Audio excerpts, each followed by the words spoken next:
Hey guys, welcome back to the channel. तो जैसा कि मैंने आपको पिछले वीडियो में बताया था कि हम स्टार्ट करने वाले हैं हमारे डी ट्रिपल एस बी के लिए, जो स्पेशली NIOS के लिए ना, जो हमारा डीएलएड का कोर्स रहता है। यानी कि बहुत सारे यहाँ पे सेक्शंस हैं जो बुक्स के बने हुए हैं, उसी के अंदर हमारे सारे टॉपिक्स रहते हैं। तो वो हम स्टार्ट करने वाले हैं और धीरे धीरे करके हम सब कुछ कवर करेंगे। सारे एग्जाम्स के लिए आपके लिए हेल्पफुल रहेगा जो भी वीडियो में होने वाला है। सी टेट हो गया, यूपी टेट हो गया, रीट, बिहार टेट या डी ट्रिपल एस बी की कोई भी पोस्ट हो गई, ओ टेट हो गया, उड़ीसा टेट हो गया, हरियाणा टेट हो गया, केवीएस, एनवीएस, नवोदय, ये सब के लिए आपका इंपॉर्टेंट रहेगा। तो गाइस सबसे पहले हम बात शुरू करेंगे यहाँ पे इंडियन, या बोलो इंडिया एजुकेशन सिस्टम बोलो, या इससे बेटर रहेगा यहाँ पे अगर हम लिख दें इंडियन एजुकेशन सिस्टम। तो इसके बारे में हम देखेंगे कि यहाँ पे हमारे ऑब्जेक्टिव्स क्या है। बेसिकली हम इस चैप्टर के अंदर, इस टॉपिक के अंदर, यूनिट के अंदर, आप जो भी कहो, कि हम पढ़ने क्या क्या वाले हैं। पहला हम पढ़ेंगे एजुकेशनल प्रैक्टिसेस इन एंशिएंट इंडिया। देखो बात किसकी हो रही है गाइस? एंशिएंट इंडिया, यानी कि पुराने टाइम में एजुकेशन प्रैक्टिसेस किस तरीके से होती थी, है ना। आज के टाइम पे तो हमको सब कुछ पता है कि क्लास में टीचर है, किस तरीके से टेक्नोलॉजी का कितना बड़ा रोल अब आ चुका है। बट हम यहाँ पे शुरुआत करेंगे जब कुछ नहीं था गाइस, कुछ भी नहीं था, तब कैसे एंशिएंट इंडिया में चीजें होती थी। फिर रोल एंड स्टेटस ऑफ गुरु, कितना अच्छा टॉपिक है। यानी कि जो गुरु होते थे, जो टीचर, जो हम लोग हैं, हमारा पहले जो यानी कि हमारे पूर्वज रह चुके हैं, उनका क्या रोल था वो हम देखेंगे। फिर ट्रेंड्स, इश्यूज एंड चैलेंजेस जो फेस करे हैं एजुकेशन ने हिस्टोरिक पीरियड्स में, है ना। यानी कि एजुकेशन भी गाइस ऐसा तो है नहीं कि डे वन से सब कुछ रेडी था। धीरे धीरे करके जिस तरीके से इंडिया को फ्रीडम मिली, उसी तरीके से चीजें भी धीरे धीरे करके आगे बढ़ी as far as the education point of view in this topic is concerned, है। फिर हम पढ़ेंगे historical events leading to the present scenario. फिर वही इवेंट्स को हम दोबारा देख रहे होंगे कि क्या इवेंट्स ऐसे रहे, क्या क्या थ्योरी ऐसी रही जिसकी वजह से अभी जो सिनेरियो है एलिमेंट्री एजुकेशन का, वो क्या है। इम्पैक्ट ऑफ रिकमेंडेशन, फिर उस टाइम पे गाइस क्या हुआ, बहुत सारे लोगों ने ना रिकमेंड भी करा कि चीजें ऐसी हो, जैसे गांधी जी ने कुछ रिकमेंड किया, तो इस तरीके से डिफरेंट डिफरेंट लोग आए। तो उनकी रिकमेंडेशन से क्या फायदा हुआ वो हम पढ़ेंगे आगे। तो ये कुछ ओवरव्यू था इस पूरे चैप्टर के बारे में। अब हम सीधा यहाँ पे स्टार्ट करेंगे मेन टॉपिक। तो गाइज यहाँ पे अगर मैं बात करूं एंशिएंट इंडिया की, तो एंशिएंट लिटरेचर में माना जाता था नॉलेज को एज अ थर्ड आई। देखो थर्ड आई से आप समझ रहे होंगे गाइज, अगर हम भगवान शिव की भी बात करें तो यहाँ पे थर्ड आई है ना। तो इसी तरीके से कहा जाता था कि जो हमारी नॉलेज है वही थर्ड आई है। यानी कि आप यहाँ से समझ सकते हो कि नॉलेज की इंपॉर्टेंस कितनी ज्यादा दी गई थी। ठीक है, तो ये कुछ बात थी। उसके बाद अगर हम आगे देखें चीजों को, तो यहाँ पे है एजुकेशन और knowledge is that which liberates. देखो गाइज, ये एक और मतलब निकल के आ रहा है यहाँ पे। धीरे धीरे आपको पता चलेगा कि एजुकेशन सिस्टम को एक क्या माइंड में रखा गया लोगों के, कि एजुकेशन क्या चीज है जो कि आपको लिबरेट करेगी। मतलब ऐसा नहीं है कि कोई एजुकेशन ले करके आपको नुकसान होने वाला है। वो एक ऐसी चीज है जो आपको आजाद करेगी, इस दुनिया में कैसे जीते हैं ये आपको सिखाएगी। उसी के बाद लिखा हुआ है एजुकेशन ब्रिंग्स ह्यूमिलिटी। देखो एक और अच्छी बात एजुकेशन, यानी कि जब आप एजुकेटेड होगे तो आप दूसरों के प्रति, देख लेना, दयालु हो पाओगे आप दूसरों के प्रति। तो ये है ह्यूमिलिटी। उसके बाद क्योंकि गाइस आपको एजुकेट किया जाए, क्योंकि देखो गाइस होता यही है ना, एजुकेशन का जो प्रोसेस था पुराने टाइम पे, वो ऐसा नहीं था कि रैंडमली मैं आपको कुछ बातें सिखा रहा हूँ। वो कुछ ऐसा था कि आपको प्रैक्टिकल एक्सपीरियंस कराया जाएगा। ठीक है, जैसे कि आप गाइस नीचे इमेज में भी देख सकते हो ना, कि यहाँ पे गुरुजी बैठे हैं और यहाँ पे उनके सारे शिष्य बैठे हैं।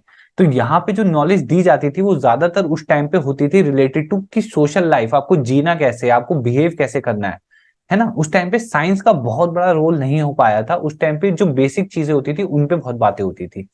देखो without education one is no better than animal. सही बात है, अगर एजुकेशन नहीं है तो उस टाइम पे समझा जाता था कि वो पशु के समान है वो इंसान। उसके बाद लोअर एजुकेशन, यानी कि वही गाइस, यही मैं बोलना चाहता कि जो स्टार्टिंग में एजुकेशन मिलती थी वो डेली लाइफ एक्टिविटी और सोशल लाइफ से रिलेटेड होती थी। वहीं पे जो हायर एजुकेशन होती थी वो रिलेटेड होती थी, अगर आपको स्कॉलरशिप चाहिए, आपको माइथोलॉजी में जाना है, आपको मैथ्स बहुत पढ़नी है, आपको वेदों का ज्ञान चाहिए, तो तब के लिए हायर एजुकेशन होती थी। तो ये पुराना सिस्टम था। अब यहाँ पे आप कहीं पे भी ये सब नहीं देखोगे कि यहाँ पे कोई बीटेक की डिग्री चल रही है या कुछ ऐसा, ऐसा कुछ नहीं था यहाँ पे, है ना। उसके बाद गाइस एक और बहुत इंपॉर्टेंट पॉइंट जो जो आपको मिलेगा यहाँ पे स्लाइड से, वो है 4 स्टेजेस जो एंशिएंट इंडिया में फॉलो की जाती थी as far as the education system was concerned.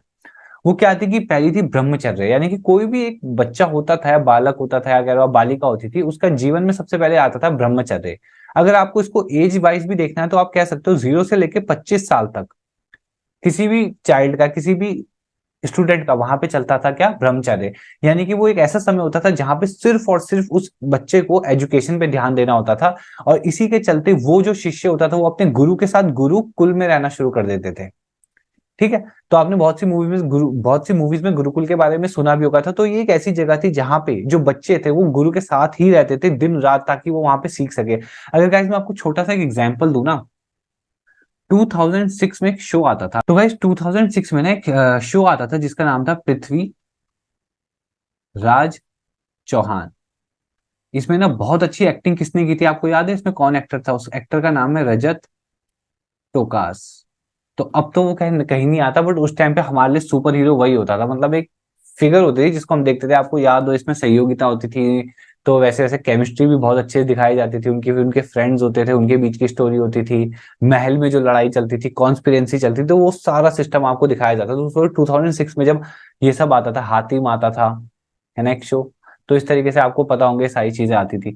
तो guys, अब जो मेन बात मैं ये कहना चाह रहा था कि पृथ्वीराज में भी आप देखोगे, इवन ना उसमें भी एक चंद्रगुप्त मौर्य भी आता था, उसमें भी आप देखोगे कि गुरुकुल का सिस्टम होता था। स्पेशली अगर चंद्रगुप्त मौर्य की बात करूं, जो चाणक्य जी थे, तो उन्होंने किस तरीके से, जो चाणक्य जी थे उन्होंने किस तरीके से चंद्रगुप्त को ट्रेन किया था, तो वो सब ब्रह्मचर्य में आता था। उसके बाद आता था आश्रम। तो गाइस उसके बाद गृहस्थ आश्रम, यहाँ पे आप कह सकते हो 25 से लेके इंसान की जो 50 साल तक की एज होती थी वो इसमें आती है। बेसिकली यहाँ पे क्या होता है, हर इंसान एक गृहस्थी के जीवन में जाता है, जहां पे हो सकता है वो मैरिड हो जाए, उसके बाद वो अपने घर की रिस्पॉन्सिबिलिटीज संभाले, तो ये वो जीवन काल होता था। उसके बाद आता है वनप्रस्थाश्रम। यहाँ पे क्या एज अगर मैं बताऊं आपको, तो यहाँ पे आप कह सकते हो 50 से लेके 75 तक की एज। तो बेसिकली यहाँ पे क्या हो रहा है कि यहाँ पे इंसान को फ्री कर दिया जा रहा है उसकी जो कमाने यानी कि रिस्पॉन्सिबिलिटी वाली लाइफ की, यानी कि कोई भी इंसान है वो आफ्टर 50 अपनी जो जनरेशन होती है, जो आने वाली जनरेशन होती है, उसको काम सौंप देता है और वो खुद फ्री हो जाता है। फिर वो फॉरेस्ट की ओर या थोड़ा ध्यान की ओर, थोड़ा रिलैक्सेशन की ओर निकल जाता है। ये वो काल है। इसके बाद आता है संन्यासश्रम, यानी कि यहाँ पे इंसान संन्यास ले लेता है, यानी लाइफ में आगे बढ़ते जाना है और संन्यास ले लेना है, दुनिया से फ्री होना है, मुक्त होना है। तो ये वो जीवन है। देखो बहुत ही वेरी वेरी इंपॉर्टेंट टॉपिक है। मैं सिर्फ एग्जाम देखो खास तौर पे जब मैं कोई टॉपिक बनाता हूँ तो मैं कोई एग्जाम पॉइंट ऑफ व्यू पे ही नहीं जाता हूँ, मैं साथ साथ उसके प्रैक्टिकल एस्पेक्ट, या आप कह सकते हो कि किसी भी टॉपिक की ब्यूटी को भी साथ में डिस्कस आपसे करना चाहता हूँ कि क्या क्या सुंदरता क्या है इस टॉपिक में। तो देखो कॉन्सेप्ट ऑफ गुरु पहले क्या होता था। In ancient India there was a gurukul system, जो कि मैंने पीछे भी आपसे बात की, where student was required to stay with the guru for a specified period of study, यानी कि जहां पे कुछ टाइम के लिए जो स्टूडेंट होता था उसको गुरु के साथ रहना होता था। रिच हो, प्रिंस हो या फिर पुअर हो, उन सबको एक साथ रहना होता था। यही एक केस मैं आपको बताना चाह रहा हूँ चंद्रगुप्त मौर्य में। अगर आपने देखा होगा, जो स्टार्टिंग में जो बच्चे वाला उसका कैरेक्टर होता था, उसमें सारे वो होता था बहुत ही गरीब परिवार से, और सारे वहां पे जो प्रिंस आते थे वो कैसे उसका मजाक उड़ाते थे। थ्रू चार्जिंग का फीस वॉज टैबू। गाइस एक और इंपॉर्टेंट पॉइंट, आज के टाइम पे तो भाई साहब एजुकेशन सिस्टम कुछ ऐसा हो गया कि बस पैसा चाहिए, पैसा पैसा पैसा, पैसे के पीछे सब कुछ हो रहा है। बड़े बड़े टीचर्स के आपस में क्लैश हो जा रहे हैं। तो ये एक जमाना है आज का, इसीलिए इसको क्या कह सकते हैं, इसके लिए आप इसको कह सकते हो कलयुग। यहाँ पे आपको पे जो गुरु थे, गुरु के लिए फीस चार्ज करना एक टैबू की तरह था। मतलब वो मानते ही थे कि ये अच्छी बात है, वो कहते थे कि विद्या धन ही सबसे बड़ा धन है, यानी कि वो विद्या दे पा रहे हैं, उससे बड़ा धन वो कुछ नहीं कमा सकते। अगर देखा जाए तो उनको कहा जाता था कि he was a guide by the side, not the sage on the stage, यानी कि वो एक, देखो आप यहाँ पे इमेज में भी देख सकते हो कितना सुंदर दृश्य दिखाया हुआ है कि वो एक गाइड की तरह जो बच्चों को गाइड कर रहे हैं। वो ऐसा नहीं है कि कोई मतलब बहुत बड़ी पर्सनैलिटी है जो कि स्टेज में चढ़ जाएगी। स्टेज से मेरा मतलब गलत नहीं है, बट बहुत ही बेसिक यहाँ पे चीजें होती थी, यानी कि सब सेम लेवल पे लगभग बैठे होते थे और चीजें डिस्कस होती थी। यहाँ पे बात हो रही है रोल्स और जो रिस्पॉन्सिबिलिटी होती थी किसकी, गुरु की, क्या रहती थी। देखो in those days guru had to perform a variety of roles for the students like. अब उस टाइम पे जो गुरु होते थे कितने तरह के रोल करते थे बच्चे के लिए। वो पेरेंट भी की तरह भी एग्जिस्ट करते थे क्योंकि बच्चे साथ ही रह रहे हैं, टीचर की तरह, स्कॉलर की तरह, मिशनरी की तरह, फ्रेंड फिलोसफर की तरह, गाइड की तरह। देखो मिशनरी का गाइस मतलब हो गया जो लोग मिशन देते हैं, जो हर इंसान को एक मिशन देते हैं उसकी जिंदगी का, तो वो देने का काम करते थे गुरु लोग। Teaching method was oral interaction, जो भी टीचिंग होती थी वो ओरल इंटरेक्शन से होती है, यानी कि सिर्फ बातों का होता था, यानी कि डिबेटिंग टाइप की चीजें हो सकती थी, ऐसे लिखने का कुछ ज्यादा नहीं होता था। तो ये भी एक सिस्टम था किसका, पुराने टाइम का।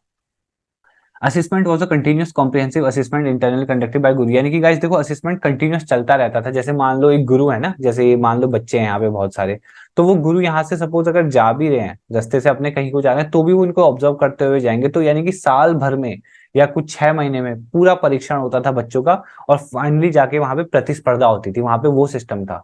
ठीक है, students would be asked to contest in debate and, देखो गाइस यही मैं बात बोलने वाला था कि प्रतिस्पर्धा यानी कि वहां पे आपको प्रूव करना होता था। कोई डिबेट होगा या कुछ भी होगा, जैसे सपोज तलवारबाजी का कोई चल रहा है, तो आपने देखा होगा पुराने सीरियल्स में यही दिखाते थे कि तलवारबाजी हो रही है, कुछ हो रही है, तो वहां जीतना पड़ता था। गाइस इस टॉपिक में ना बात की गई है कि जो प्रोफेशनल टीचर है आज के टाइम के, उनमें क्या कैरेक्टरिस्टिक्स होनी चाहिए। ठीक है, तो यहाँ बड़ा इंपॉर्टेंट है गाइस आपके लिए भी, क्योंकि अगर आप भी टीचिंग के लिए प्रिपरेशन कर रहे हो तो आपको पता होना चाहिए कि क्या क्वालिटीज आपके अंदर होनी ही चाहिए। पहला, ओपन एंड पॉजिटिव, बहुत ही इंपॉर्टेंट, यानी कि किसी भी टीचर को बहुत ही ओपन होना चाहिए अपने विचार को रखने में, और बहुत ही पॉजिटिव होना चाहिए, यानी कि थिंकिंग जो है बहुत ही पॉजिटिव होनी चाहिए। कम्युनिकेटिव होना चाहिए, यानी कि बहुत ही अच्छे से कम्युनिकेशन आना चाहिए, बातें करना आना चाहिए। लिसनर एक बहुत अच्छा होना चाहिए आपको, क्योंकि अगर आप लिसनर अच्छे नहीं हो तो आप सामने वाले का पॉइंट ही नहीं समझ पाओगे। डिपेंडेबल होना चाहिए, यानी कि कुछ मतलब टीचर को ऐसा होना चाहिए कि बच्चे उन पर डिपेंड कर सके, उन पर रिलाय कर सके। एक और वर्ड आप यहाँ लिख सकते हो, रिलाय, यानी कि बच्चे ये देख सके कि अगर उनको कोई प्रॉब्लम आएगी तो किसके पास जाएंगे। ठीक है। उसके बाद पर्सनेबल होना चाहिए। पर्सनेबल मतलब गाइस ये हो गया कि इजीली अप्रोचेबल वाली बात होनी चाहिए, यानी कि मैं मेरी जैसी पर्सनैलिटी होगी ना उसी हिसाब से लोग मेरे पास आएंगे। तो इस तरीके से बच्चे भी ये बहुत इंपॉर्टेंटली देखते हैं कि उनके टीचर हैं किस टाइप के। आपने भी देखा होगा कि जब हम छोटे थे तो कुछ टीचर हमको ऐसे मिलते थे जिनसे हमें बहुत डर लगता था। तो उनसे डर लगने का मतलब क्या था कि कभी हम उनको अप्रोच ही नहीं कर पाते थे। वहीं पे कुछ टीचर ऐसे भी थे जिनको देख करके हम बोलते थे कि नहीं, हमें कोई भी प्रॉब्लम आएगी लाइफ की हम इनसे जाके पूछ सकते हैं। तो ये पर्सनेबल हो गया। ठीक है। अब बात करते हैं ऑर्गेनाइज्ड की, कि बहुत ही टीचर को ऑर्गेनाइज होना भी चाहिए, यानी कि सबसे पहले तो उसको पंचुअल होना चाहिए टीचर को। कॉन्फिडेंट या सेल्फ कॉन्सेप्ट, यानी कि सही बात है, टीचर को खुद भी कॉन्फिडेंट होना चाहिए। ऐसा नहीं कि वो क्लास के बीच, मतलब ऐसा नहीं होना चाहिए कि 50 बच्चे बैठे हों, टीचर क्लास में जाके नर्वस हो जाए, तो उससे कुछ नहीं होने वाला। बहुत ही कॉन्फिडेंट रहना पड़ेगा, तब जाके चीजें अच्छी होती है। ठीक है। उसके बाद मोटिवेटेड होना चाहिए, क्योंकि देखो सबसे बड़ी बात गाइस, क्लास में अगर मोटिवेशन ही हम नहीं दे पाए एज ए टीचर, क्योंकि एक टीचर को बहुत ही अच्छा मोटिवेटर भी होना चाहिए। तो अगर हम मोटिवेशन ही नहीं दे पाए बच्चों को पढ़ने की तो वो क्या पढ़ेंगे। तो इस वजह से बहुत ही मोटिवेटेड टीचर को खुद रहना पड़ेगा, कंस्ट्रक्टिव रहना पड़ेगा, यानी कि हर चीज को पॉजिटिवली देखे, कोई गलती भी हो जाए बच्चे से तो भी उसमें कुछ कंस्ट्रक्टिव कर पाए वो। कंपैशनेट होना पड़ेगा, दूसरे बच्चे की प्रॉब्लम समझनी पड़ेगी। गाइस अभी रिसेंटली ना, मैं बिलीव नहीं करोगे आप, मैंने कल के या आज के कल के न्यूज़पेपर में शायद ये पढ़ा कि एक टीचर ने, किसी स्टेट की बात है, एक टीचर ने एक बच्चे को शायद होमवर्क ना करने की वजह से या कुछ ऐसे पनिशमेंट के तौर पे इतना मारा, इतना ब्रूटली मारा कि 8th क्लास का बच्चा था वो, कि उसकी डेथ ही हो गई। इसी वजह से कंपैशनेट होना बहुत जरूरी है, समझना चाहिए बच्चों के प्रति, एक अच्छा भावना होनी चाहिए। इंडिविजुअली परसेप्टिव होना चाहिए, यानी कि हमें हर बच्चे में एक इंडिविजुअल पोटेंशियल होता है, उसको समझना बहुत जरूरी है। इसीलिए बहुत ही आप देखते होंगे आईईपी के प्रोग्राम चलते हैं, इंडिविजुअलाइज्ड एजुकेशन प्रोग्राम, यानी कि हर बच्चे को हमें देखना पड़ेगा कि उसकी क्या पॉजिटिव और क्या नेगेटिव्स हैं। ऐसे नहीं कि हम पूरी क्लास को एक ही तराजू में माप लें, है ना। वैल्यू बेस्ड होना चाहिए, यानी कि बच्चों को कुछ ना कुछ वैल्यू मिलनी चाहिए उस टीचिंग से, खाली चीजों को रट करके देख करके कोई फायदा नहीं है, कुछ वैल्यू होनी चाहिए उसमें। सेंसिटिव टू कम्युनिटी वैल्यूज होना चाहिए, यानी कि ऐसा नहीं कि मैं क्लास में कुछ पढ़ा रहा हूँ तो मैं ऐसी लैंग्वेज यूज कर रहा हूँ कि किसी एक बच्चे की जो लैंग्वेज हर्ट हो रही है। यानी कि सपोज मैं क्लास में पढ़ा रहा हूँ, 3 बच्चों को हिंदी में समझ आता है और बाकी सबको इंग्लिश आ जाती है, तो मैं इन हिंदी वाले बच्चों को डिग्रेड नहीं कर सकता कि अरे तुमको तो इंग्लिश आ ही नहीं रही समझ। तो इसलिए मुझको बहुत ही कम्युनिटी पे ध्यान देना पड़ेगा। नॉलेजेबल होना चाहिए टीचर को, सही बात है, कोई भी चीज आप पूछो तो उसके बारे में मेरी कोई तो राय होनी चाहिए, तभी तो मैं एक टीचर हूँ। अगर मेरे पास भले ही उसका एग्जैक्ट आंसर नहीं है पर कोई राय, कोई तो नॉलेज होनी चाहिए। क्रिएटिव होना चाहिए, कि अगर बच्चे को कोई भी चीज समझा रहा हूँ, अगर वो ऐसे समझ नहीं आई तो अगले दिन मैं दूसरे तरीके से समझाऊं, तीसरे दिन मैं किसी और तरीके से समझाऊं, तो क्रिएटिव होना पड़ेगा। पेशेंट होना बहुत जरूरी है, कि सही बात है, क्योंकि किसी भी बच्चे को हमें टाइम देना है। सिर्फ ये बच्चे की बात नहीं है, हमें वैसे भी नॉर्मल लाइफ में पेशेंट होना पड़ेगा।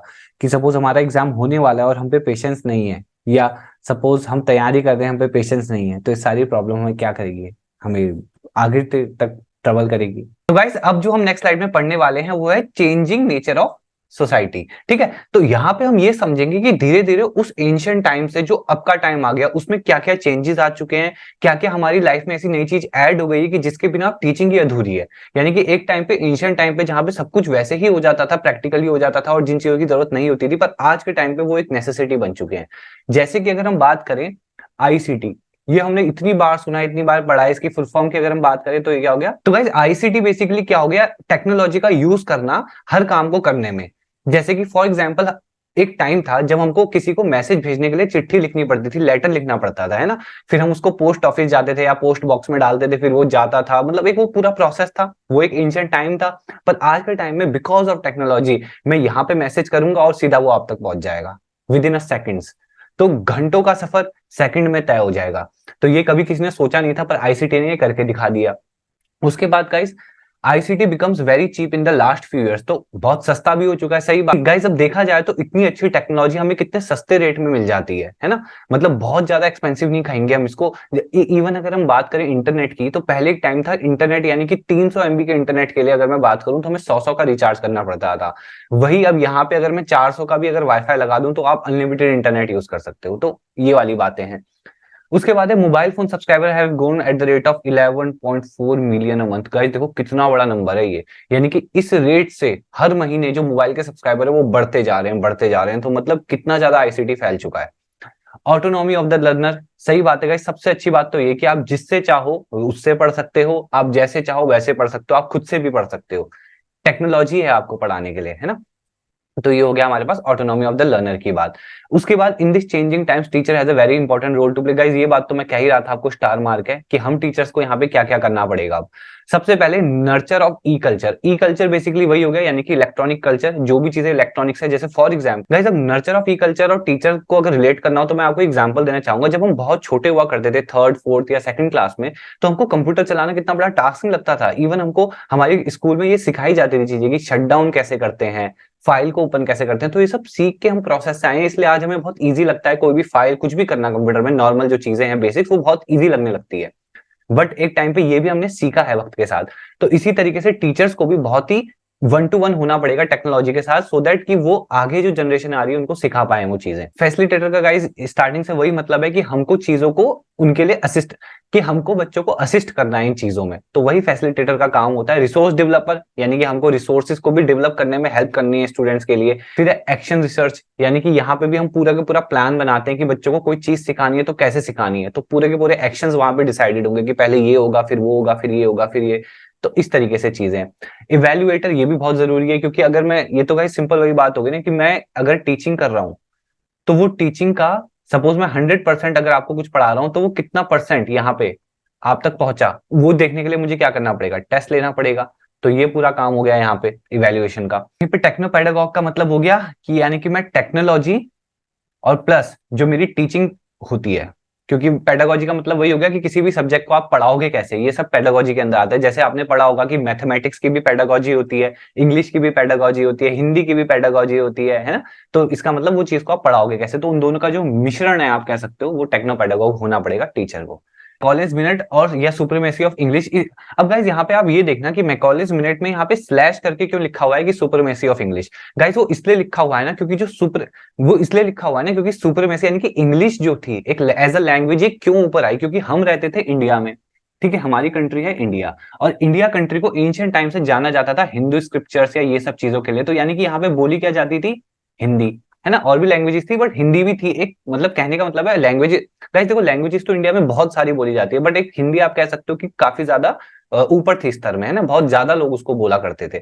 बट अब बात यहाँ पे आ रही है कि ऐसा कैसे हो गया कि आज इवन अभी मैं आपको जो कुछ पढ़ाना चाह रहा हूँ, सब ये सब आप देख रहे हो किस में लिखा हुआ है, ये सब इंग्लिश में लिखा हुआ है। तो ये कैसे हो गया, एंशिएंट टाइम से हम इसमें कैसे पहुंच गए। तो यहीं पे जो इंसान का सबसे बड़ा रोल आता है वो थे, एक मिनट, इनकी फोटो भी होगी गाइज ये। तो गाइज ये फोटो है मैकॉले की। अब देखो यहाँ पे इन्होंने क्या करा था।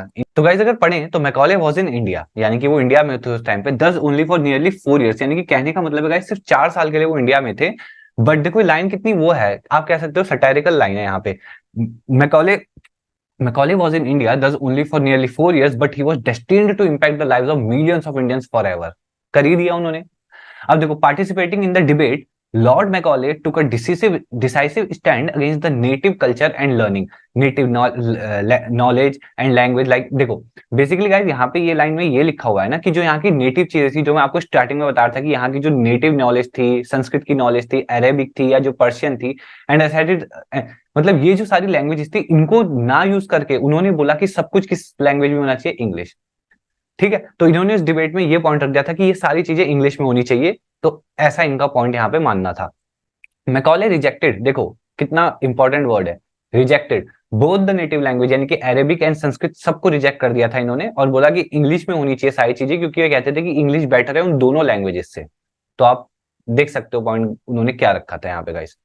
इवन टुडे, आज के टाइम पे भी, आफ्टर ऑलमोस्ट 200 ईयर्स, 200 साल बाद भी, Macaulay the present system is still infected by Macaulay's ghost. तो गाइस ये लाइनें किस सेंस में लिखी गई हैं आप देखो, मैकॉले का जो घोस्ट है अभी तक ये एक तरीके से सबको यहाँ पे काबू में किया हुआ है, क्योंकि हम अभी भी इंग्लिश बोल रहे हैं। अगर हम इंग्लिश में नहीं बोलते तो एक पल के लिए क्या होता है, आपकी इमेज पे भी बात आ जाती है, आपकी पर्सनैलिटी पे बात आ जाती है इंग्लिश बोलने में। तो आप देख सकते हो किस लेवल तक इसने इन्फ्लुएंस कर दिया है। आपने देखा होगा बहुत से पेरेंट्स, सारे पेरेंट्स लगभग ये चाहते हैं कि उनके बच्चों को इंग्लिश तो जरूर आए, चाहे वो और कैसे भी इंग्लिश अच्छी बोले, है ना।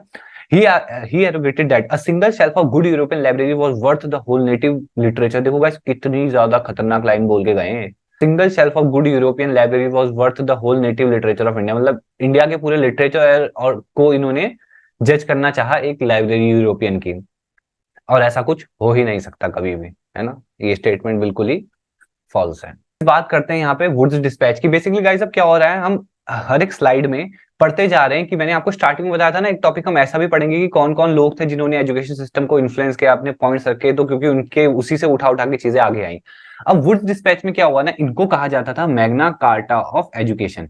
पहले तो गाइज मैं आपको एक यहाँ पे ना होमवर्क भी दूंगा कि आपने मैग्ना कार्टा होता क्या है इसके बारे में सर्च करना, ठीक है, और इसके बारे में थोड़ा सा पढ़ना कि मैग्ना कार्टा किस चीज को कहते हैं। वैसे तो मैं आपको छोटा एग्जाम हिंट दूं तो द मैग्ना कार्टा ना आप कह सकते हो एक तरीके का ना, एक सपोज कर लो आपने वो देखा कि पुराने जमाने में किंग के लिए ऐसे पर्चा खोलते थे, वो पढ़ते थे चिट्ठी जैसी ऐसे करके वो, तो मैग्ना कार्टा भी एक इस तरीके का लेटर था जहां पे ना एक किंग के बारे में बहुत कुछ लिखा था कि उन्हें ये चीजें फॉलो करनी है। जब कोई ट्रिटी होती थी, जब कोई उनके आपस में समझौते होते थे, तो इसमें रूल्स लिखे जाते थे।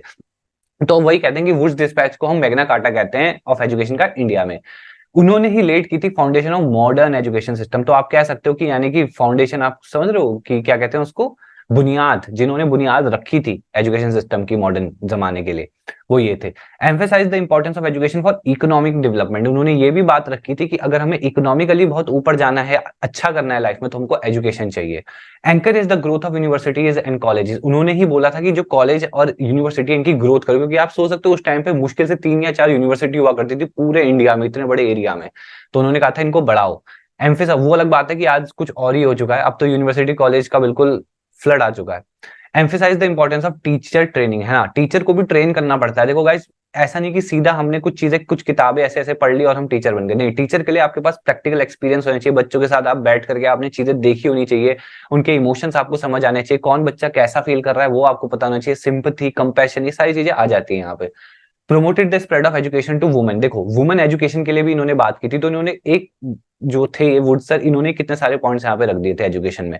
इट लेड टू, क्योंकि पहले तो आपको पता ही था कि वुमेन्स के लिए एजुकेशन का क्या ही सिस्टम था, अब कितनी चीजें बदल गई हैं, कितनी क्या पूरी ही बदल गई हैं, है ना। It led to the establishment of first 3 universities in 1857, जो कलकत्ता, बम्बई और मद्रास में बनी थी। तो इन्होंने उसकी एस्टेब्लिशमेंट स्टार्ट की थी। इसके नेक्स्ट स्लाइड पे हमारे पास है हंटर कमीशन। देखो ये भी है अनदर, यहाँ पे आप देख सकते हो नीचे, ये थे हंटर। अब देखो इन्होंने क्या करा यहाँ पे, हंटर कमीशन वाज अपॉइंटेड इन 1882। तो गाइस इस तरीके से ना आप क्या करा करो, एक कॉपी ले लो वहां पे, ये भी काफी इंपॉर्टेंट टॉपिक है, ऐसे करके ना अब यहाँ पे आप लाइन खींच दो, यहाँ पे आप इन सब के नाम रख दो, वुड्स डिस्पैच, हंटर कमीशन, इन सब कमिटी वमिटी के नाम, और यहाँ पे रख लो कि जो जो ईयर में इनकी बातें हुई 1882 या जो भी है, सो ऑन, अब वो भी चीजें मेंशन कर लिया करो, अच्छे रहते हैं वो फ्यूचर के लिए। Hunter Commission was appointed in 1882 to examine the implementation of dispatch in 1854, which tried to streamline school education into 2 streams of high school। देखो guys बेसिकली यहाँ पे क्या हुआ था ना कि जो वुड्स डिस्पैच की कहानी थी, जो जो चीजें उन्होंने शुरू की थी, उसी चीज को थोड़ा आगे इन्होंने बढ़ाना चाहा। इन्होंने क्या करा कि उन्होंने तो सिर्फ इतना बोला था कि स्कूल यूनिवर्सिटीज को बढ़ाओ, पर इन्होंने फिर डिटेल में जाके ये देखा कि स्कूल्स में भी 2 तरह की चीजें होनी चाहिए। हाई स्कूल होना चाहिए जहां पे आपको क्या यूनिवर्सिटी एजुकेशन मिले, और दूसरा स्कूल होना चाहिए जहां पे आपको कमर्शियल, वोकेशनल या टेक्निकल एजुकेशन मिले। यानी कि एक जगह पे तो आप सिर्फ कमाने के पर्पज से देख रहे हो, क्योंकि आपको गृहस्थ जीवन में, जो सेकंड स्टेज थी हिंदू सिस्टम के हिसाब से गृहस्थ जीवन, वहां पे आपको पैसे चाहिए, है ना, हर चीज के लिए आपको चाहिए। तो कमाते कैसे हैं उस चीज की ट्रेनिंग आपको यहाँ मिले। और हाई स्कूल में अगर आपको ज्ञान चाहिए, आपको कुछ करना है, आपको रिसर्च में जाना है, साइंटिस्ट बनना है, तो आपको यहाँ जाना है। This was the first attempt to diversify the school curriculum introduce. देखो अब गाइस आई ना बात एक और, फर्स्ट अटेम्प्ट, ये पहला अटेम्प्ट था क्या करने में, डाइवर्सिफाई करने के लिए स्कूल के करिकुलम को, इंट्रोड्यूस करने के लिए वोकेशनल एजुकेशन को। तो ये किन्होंने किया था, हंटर कमीशन ने।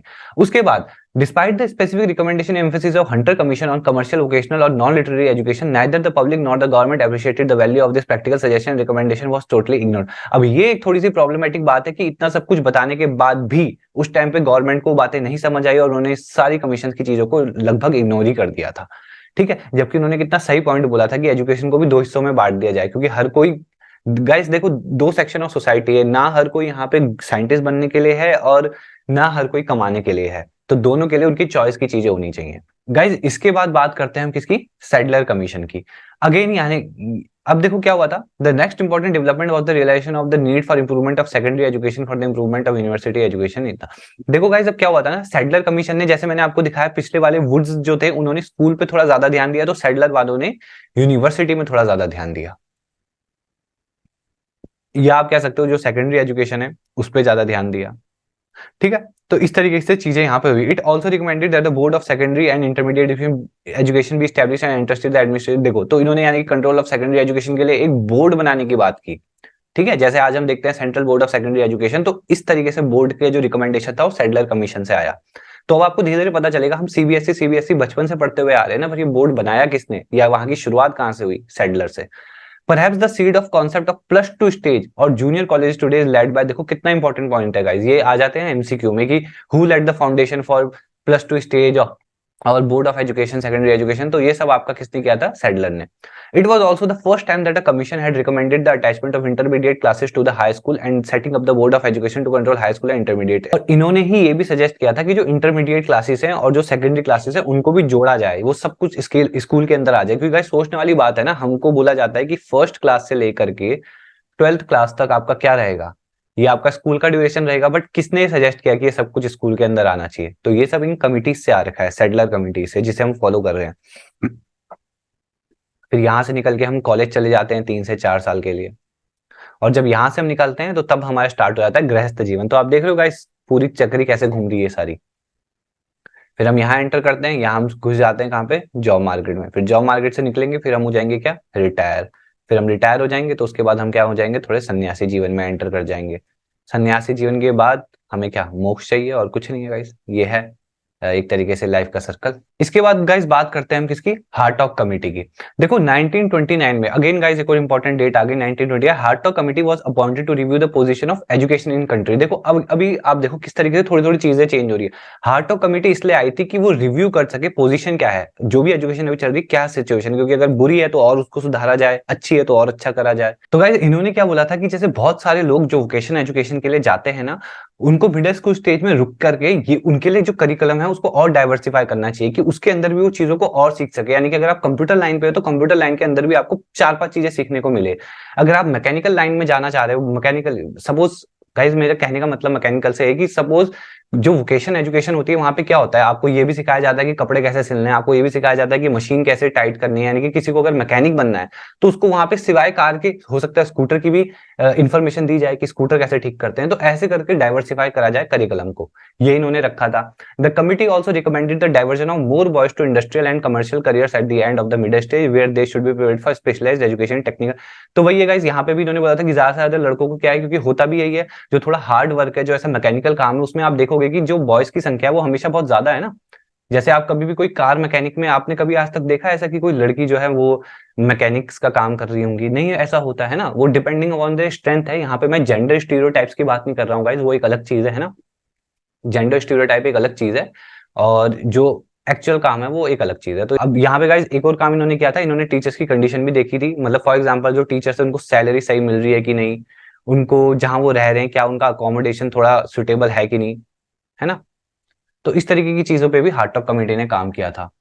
फिर हम अब अगर हम बात करें तो यहाँ पे हमारे पास कौन सी, Sapru committee. The Sapru committee was appointed in 1934, एक और important date, by the UP government to inquire into the causes of unemployment in UP. तो देखो इन्होंने किस पे काम किया था, अगर आपसे कभी क्वेश्चन पूछा जाए कि सप्रू कमिटी ने बेसिकली इंडिया में काम किया था किसी स्टेट में, तो आपको यूपी का नाम याद होना चाहिए गाइस, यही इंपॉर्टेंट क्वेश्चन बन के आ जाते हैं। इन्होंने जो अनएम्प्लॉयमेंट हो रही थी यूपी में उस पे काम किया था, came to the conclusion that the system of education prepared peoples only for examination. देखो गाइस कितना इंपॉर्टेंट पॉइंट है, सप्रू कमिटी 1934 तब से लेकर के 2023 आ चुका है गाइस, कितना बड़ा गैप है। और आज के टाइम पे भी ये जो बात इन्होंने 1934 में कही थी वो आज भी वैलिड है। लगभग 100 साल होने को है गाइस, और इनकी बात अभी तक सच हो रखी है कि आज भी जो प्रिपेयर किया जाता है स्टूडेंट्स को वो डिग्री ओरिएंटेड ज्यादा होते हैं एज कम्पेयर टू जो रियल जो कंक्रीट चीज चाहिए होती है लाइफ में उसके अलावा। तो उस पे इन्होंने काम किया था। This committee also felt the need for diversified courses होने चाहिए। देखो डाइवर्सिफाइड कोर्सेज की बात इसलिए कर रहे हैं ना गाइस, जैसे सिर्फ जैसे बीएससी है, जैसे आपने कभी कभी देखा होगा ना, बहुत बार एक डिबेट चलता रहता है कि हम जो पॉटरी है, सपोज आप इसको देखो, ये पॉटरी है ना, ये भी बहुत बड़ा अपने आप में काम है। अगर आप दूसरी कंट्रीज में जाओगे ना तो इसके ऊपर पूरी की पूरी साइंस, पूरी की पूरी पढ़ाई होती है ना। तो ये वो वाली चीजें हैं। तो ये कह रहे हैं कि ऐसे जो और भी टॉपिक्स हैं उनको भी डाइवर्सिफाई किया जाए, यानी कि हो सकता है आपका इंटरेस्ट ही कुछ और हो। आपको हो सकता है कि जो कपड़े सिल के जो ड्राइंग्स बनती है ना, जैसे मान लो एक क्लोथ है आपके पास, उसमें आपको सिलाई कर करके मान लो पैरेट बनाना आता है, आपको उसके ऊपर कुछ बनाना आता है, तो इस सब की भी आपकी बहुत पढ़ाई होनी चाहिए। तो इस तरीके से गेम्स को ऊपर लाया जाए, तो इस तरीके से यहाँ पे सारी चीजें हो रही है। जो सेकेंडरी स्टेज है उसको 1 साल से बढ़ा दिया जाए। Vocational training and education should begin after the lower secondary. Lower secondary के बाद से वोकेशनल ट्रेनिंग को स्टार्ट कर दिया जाए। और degree course should be extend over a period of 3 year. हाँ, यानी कि जो डिग्री कोर्स है उनको 3 साल का लगभग बनाया जाए। तो इस तरीके से इनके पॉइंट्स थे। अब गाइस यहाँ पे आता है अबाउट वुड रिपोर्ट। अभी भी बात किसकी इंपॉर्टेंट चल रही है? वोकेशनल एजुकेशन की। तो इसलिए आपने देखा होगा साइंस, कॉमर्स, आर्ट्स, ह्यूमैनिटीज, इस तरीके से जो डिवाइडेड है स्ट्रीम्स, उनके पीछे इतनी सारी कहानी भी है ना। तो वोकेशनल एजुकेशन पे बात की थी इन्होंने भी। द अबाउट इन्होंने ही वोकेशनल एजुकेशन के लिए फाइनली एक रिपोर्ट तैयार करके दी, जिसमें बताया गया कि किस तरीके से एक जनरल एजुकेशन के साथ वोकेशनल एजुकेशन को भी साथ साथ चलाना पड़ेगा। ठीक है। As a result of their, अब देखो गाइज, एज ए रिजल्ट फिर क्या हुआ उनके रिकमेंडेशन का? एक न्यू टाइप की टेक्निकल एजुकेशन आ गई चर्चा में, जिसको हम क्या बोलते हैं? पॉलिटेक्निक। आपने देखा होगा पॉलिटेक्निक के कितने सारे इंस्टीट्यूट होते हैं। आईटीआई होता है ना। ये आईटीआई आपने सुना होगा, जॉब आईटीआई होती है, इस तरीके से चीजें हमारे यहाँ एरिया में भी 2-3 जगह पे है जॉब आईटीआई। पॉलिटेक्निक के इतने सारे कॉलेजेस होते हैं, तो वहां पे आपको सिर्फ वोकेशनल एजुकेशन मिल रही होती है, कि यानी कि एक बेसिकली आप जाते हो, काम सीख करके आ जाते हो और जॉब करते हो। ये पूरा प्रोसेस रहता है। यहाँ पे आती है जाकिर हुसैन कमिटीज रिपोर्ट। अब महात्मा गांधी जी ने जो बोला था कि बच्चों की फ्री एजुकेशन होनी चाहिए और कंपलसरी भी होनी चाहिए वो एक्सेप्ट कर ली गई थी। उसके बाद उसी के रिस्पॉन्स में एक कमिटी भी थी, जो चेयरमैनशिप जिसकी किसके अंडर थी? डॉक्टर जाकिर हुसैन के अंदर। Committee prepared and submitted the first comprehensive nation education scheme in its report on December 2 इतना which was published in Wardha scheme और बेसिक एजुकेशन। तो गाइस वही हुआ, जब गांधी जी ने ये सब प्रपोजल रखे तो उसके बाद जाकिर हुसैन सर की कमिटी के अंदर ये रिपोर्ट के अंदर आई गई, और फिर उसको हम प्रॉपरली क्या बोलते थे? वर्धा स्कीम बोलते थे या बेसिक एजुकेशन। अब देखो अब गाइस वर्धा स्कीम या बेसिक एजुकेशन के अंदर भी क्या क्या चीजें थी, अगर उसको हम देखना चाहें तो वो ये थी: the entire education to be imparted through some industry और vocation with the basic craft as the centre of instruction. पहले पॉइंट में तो ये कि कुछ सेंटर ऑफ इंस्ट्रक्शन प्रिपेयर करने पड़ेंगे कोई भी एजुकेशन को देने के लिए, यानी कि एक प्रोसेस को तैयार करना चाहिए जब हमको देनी एजुकेशन, कुछ भी रैंडमली चीजें नहीं होनी चाहिए। सेकंड ये थी कि education is to be self supporting to the extent of covering teacher salaries, aims and making pay. हाँ, तो एजुकेशन भी को भी सेल्फ सपोर्टिंग होना पड़ेगा। मतलब फॉर एग्जांपल अगर आप देखो, अगर आप एक टीचर है तो आपकी भी कुछ रिक्वायरमेंट्स हैं, आप जो अगर नीड्स आपकी पूरी हो जाए तो आप भी अपने काम को अच्छे से कर पाओगे। तो उसी के लिए यहाँ पे एजुकेशन को सेल्फ सपोर्टिंग होना पड़ेगा, यानी कि तभी ये जो स्कूल में फीस का सिस्टम आया, ये सब आया, क्यों आया? क्योंकि टीचर्स को उनकी सैलरीज मिलेंगी और बच्चों को उनकी एजुकेशन मिल जाएगी। तो ऐसा कुछ सिस्टम बनाया गया। Learning is closely coordinated with home, community and the child's life activities as well as the village. हाँ, तो वही है गाइस प्रैक्टिकलिटी, यानी कि यहीं से बात आपको उसकी समझ आएगी कि चीजों को बहुत ही प्रैक्टिकल करना पड़ेगा। जो भी एजुकेशन मैं दे रहा हूँ मुझे उसको रियल लाइफ से कनेक्ट करते करते चलना होगा, सो दैट बच्चे को पता चल पाए कि बात हो क्या रही है ना। ये थी इंपॉर्टेंट रिकमेंडेशंस। इसके बाद हम आगे, इसके बाद गाइस एक फाइनल जो थी सार्जेंट रिपोर्ट बनाई गई। देखो इतनी सारी कमिटीज अपनी बात कह के गई, तो तब जाके एक क्रक्स निकला। और यहाँ पे क्या होगा, central advisory board of education ने प्रिपेयर करी वो पूरी की पूरी रिपोर्ट, और वो भी आफ्टर द वर्ल्ड वॉर उन्होंने प्रिपेयर करी रिपोर्ट, जो कि 1944 में बनी। और ये पहली रिपोर्ट थी जिसमें सब कुछ, यानी कि स्कूल एजुकेशन का तो सब कुछ कवर हो गया था, साथ में प्रोफेशनल एजुकेशन की भी बातें कवर हुई थी। तो आप यहाँ पे देख सकते हो technical, professional, high school, university, pre primary, primary सब आ गया था इसमें। इन्होंने सिस्टम क्या करा स्कूल के लिए, तो प्री प्राइमरी बना दी 3 से 6 साल के बच्चों के लिए, और उसके बाद बेसिक एजुकेशन, तो उसके बाद 6 से 11 साल वाले बच्चों के लिए जूनियर बेसिक हो गया, और 11 से 14 साल वाले बच्चों के लिए सीनियर बेसिक हो गया। तो ये सब रिपोर्ट्स में मेंशन था। उसके बाद डिग्री कोर्सेज के लिए भी उन बच्चों के लिए था जो कि सिलेक्ट होंगे उसमें। देख सकते हो आप आज के टाइम पे जो एंट्रेंस आ गए उसका रोल भी यही है, बच्चों को सिलेक्ट करना कि वो एलिजिबल है कि नहीं उस कोर्स को पढ़ने के लिए। इसी के साथ हमारा एंड होता है, दी एंड होता है ये फर्स्ट चैप्टर का, आप कह सकते हो, जहां पे हमने क्या क्या देखा। अगर आप देखो तो, अगर हमने शॉर्ट में बताऊं मैं आपको, हमने यही देखा सबसे पहले एंशिएंट एजुकेशन सिस्टम कैसा था, वहां चीजें गुरुकुल की थी, वहां चीजें सोशल लाइफ पे और आपसी बातों पे, हमें कल्चर में कैसे रहना है, इस सब पे फोकस थी। साइंस वाइंस पे भी थी, वैदिक आर्ट्स मैथमेटिक्स सब पे भी थी, बट ज्यादातर इस पे थी। फिर धीरे धीरे करके बीच में क्या हुआ, जैसे जैसे इवॉल्वमेंट हुआ तो बीच में बहुत सारे लोग अपनी अपनी बातें रख के गए, होते होते चीजें एट द एंड ऐसी बन चुकी है कि टेक बहुत ज्यादा बूम कर चुका है। आज टेक की वजह से ही हम लोग पढ़ पा रहे हैं। यूट्यूब भी एक टेक का एग्जाम्पल हो गया कि जहाँ पे हम वीडियोस बना के डाल दे रहे हैं अपने एक्सपीरियंस में जो जो हमने सीखा है, और वो किसी और के लिए हेल्पफुल हो जा रहा है। तो गाइज आई होप ये वीडियो भी आपके लिए हेल्पफुल रही होगी, आपको कुछ चीजें पता चली होंगी। नहीं, आप इन्हीं पॉइंट्स में से पॉइंट लिख भी सकते हैं जो आपको इंपॉर्टेंट लगे, और बाकी हम नेक्स्ट चैप्टर में मिलते हैं। फिर इसके बाद गाइज आप बताना कि आपको कोर्स में कुछ प्रॉब्लम तो नहीं लग रही, कोई चेंजेस अगर कुछ मुझे करने चाहिए इसमें, और सो दैट मैं आगे भी कंटिन्यू करते जाऊँ।